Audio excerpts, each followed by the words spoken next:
Press on to insert. You get picture option. Press on to select picture. So I can select this picture. Press on to insert. Follow the top right, showing it to crop. Press on to aspect ratio, select 1:1. Okay, and you just position your image, and as you can see, showing it to height and weight.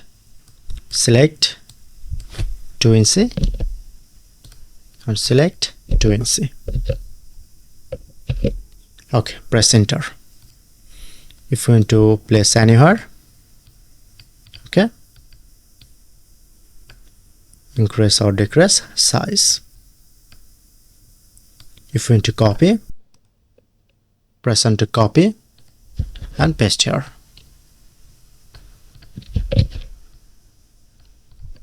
That's it.